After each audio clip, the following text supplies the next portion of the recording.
අපි කියන විදියට අපි ඉල්ලන විදියට සාධාරණය ඉටු නොවෙනව නම් ගත හැකි වෙන තීන්දුවක් නෑ. අකමැත්තෙන් වුණත් වේදනාවෙන් වුණත් මේ පක්ෂය හදපු දවස් ඉඳලා මේ පක්ෂයට කැපවෙච්ච මිනිස්සු හැටියට අපිට ඉතුරු වෙලා තිබුණේ ආසන සංවිධායක දුරෙන් ඉවත් වෙන එක විතරයි. ඉතින් ඒක කළා. නමුත් ඔය එහෙට මෙහෙට පිල් පැනලා එහෙම දේශපාලනය කරන්න බලාපොරොත්තුවක් නැති නිසා සමගි ජන බලවේගයේ පක්ෂ සමාජිකත්වයේ තවදුරටත් ඇඳී ඉන්නවා. මෙවැනි සෙවල ප්‍රතිපත්තිවල ඉඳගෙන ආසන සංවිධායකකම් කරන්න බැරි නිසා ආසන සංවිධායක දුරෙන් ඉවත් වෙලා තියෙනවා.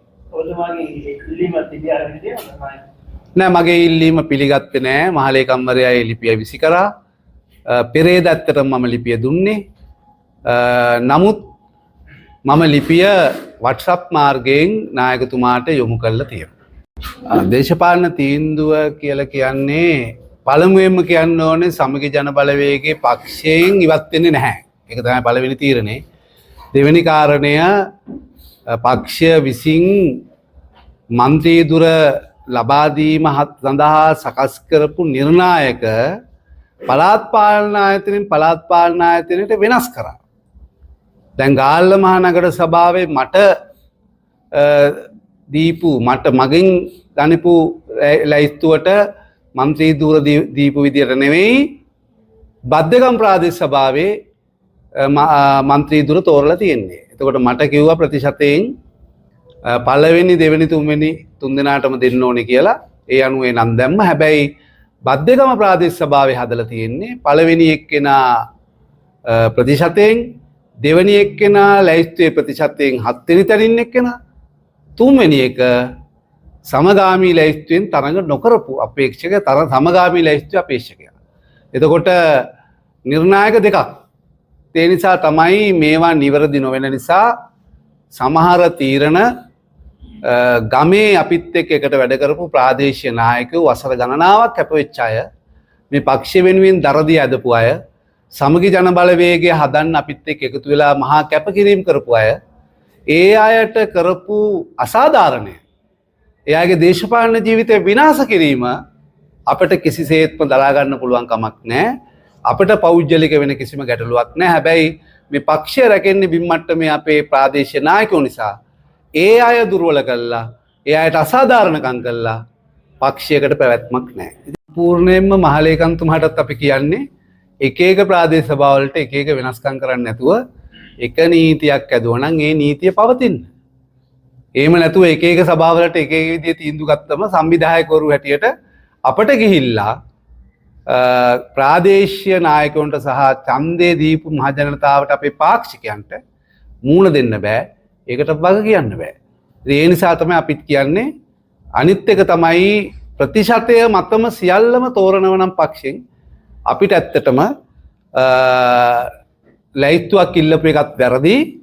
කරන්න තිබුණේ ප්‍රතිශතය අනුව බලලා පක්ෂයට නම් ටික දාලා මැතිවරණ කොමිසමට යවන එක. ප්‍රතිශතය අනුවම තෝරන ගමන් ආසන සංවිධායකවරුන්ගෙන් ලැයිස්තු ඉල්ලපු එක සම්පූර්ණ වැරදි. ඔව්, පෙරේද දවසේ මම උදේ පාන්දර ගිහිපු එක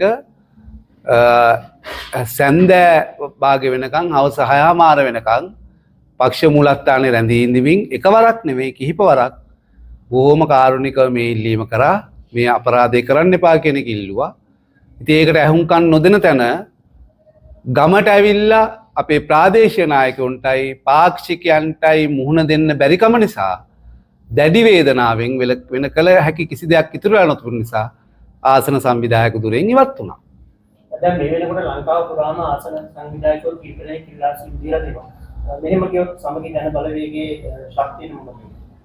සමගි ජන බලවේගයේ අංකයකට ප්‍රජාතන්ත්‍රවාදී දේශපාලන ව්‍යාපාරයක්. මේකේ ඒකාධිපති ලක්ෂණ නැහැ.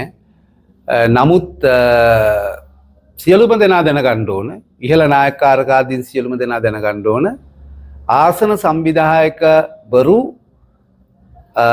ඒ අයගේ ගරුත්වය රැකලා, එයාගේ තාත්ම ගරුත්වය රැකලා විශේෂයෙන්ම ප්‍රාදේශීය නායකයන්ගේ තරඟ කරපු නායකයන්ගේ ප්‍රාදේශීය අපේ අපේක්ෂකයන්ගේ ගෞරවය රැකෙන විදිහට සාධාරණ එක නිර්ණායකක ඉඳගෙන කටයුතු කරන එක. එහෙම නොකරාම තමයි මේ ප්‍රශ්නය පැන නගින්නේ කියලා මම හිතන්නේ. මාසාවක් කියන නගර සභාවට බලය විපක්ෂයට ගන්න පුළුවන් අවස්ථාව දෙන විශේෂයෙන් ගාලා නගර සභාවේ මේක ගැටලුවක් ඇතිවෙනවා. නෑ මේ ප්‍රශ්නය නගර සභාවේ මේ නගරාධිපති හෝ ප්‍රාදේශීය සභාවේ සභාපති තෝරන එකට කිසිසේත්ම බලපාන්නේ නැහැ. මොකද මේක අභ්‍යන්තර අපේ පක්ෂය ඇතුලේ තියෙන මතවාදී අරගලයක්. මේ අරගලය නිසා මේ පත් වෙන മന്ത്രിවරුන්ගේ අඩුවක් වෙන්නේ නැහැ. ඒ නියමිත ප්‍රමාණයක മന്ത്രിවරු පත් වෙනවා. පත් වුණාම මේ අය කණ්ඩායමක් ඇට කටයුතු කරොත් ඒක නගර සභාවේ බලය පිටවන්න කිසිසේත්ම ප්‍රශ්නයක් වෙන්නේ නැහැ. නමුත් දේශපාලන ව්‍යාපාරයක් ඇටියට අපි මීට වඩා ප්‍රශස්ත මට්ටමින් තීන්දුව තීරණ ගත යුතුයි කියන ස්ථාවරේ මම ඉන්නවා. මගේ පළවෙනි එක මේ කාටවත් ඇඟිල්ල දික් කළා මේ නායකයන්ට අගෞරව කරන්න අපහාස කරන්න නායකයෝ හෙලා දැකලා කතා කරන වගේ තැනකට මගේ දේශපාලනය වැටෙන්නේ නැහැ. මම කියන්නේ කවුරුන් විසින් හෝ මොකද මුළු ලංකාවේම පළාත් පාලන ආයතන විශාල ප්‍රමාණයක් අපේ ශික්ෂක මන්ත්‍රීවරු තෝරනකොට නායකයෙකුට එක්කෙනෙකුට හෝ දෙන්නෙකුට පුජ්‍යලිකව මැදිහත් වෙන්න බෑ කියන සාධාරණ මතේ මං ඉන්නවා. හැබැයි ඒ සඳහා විධිමත් යාන්ත්‍රණයක් අදලා නිර්ණායක මතම කටයුතු කරා නම් මේ කිසිදු ගැටලුවක් ඇති වෙන්නේ නැහැ. ඉතින් දැන් මේ සංවිධායකව කිප්පෙනෙක් ඉල්ලා සැලසෙන්නේ කියලා දෙනවා.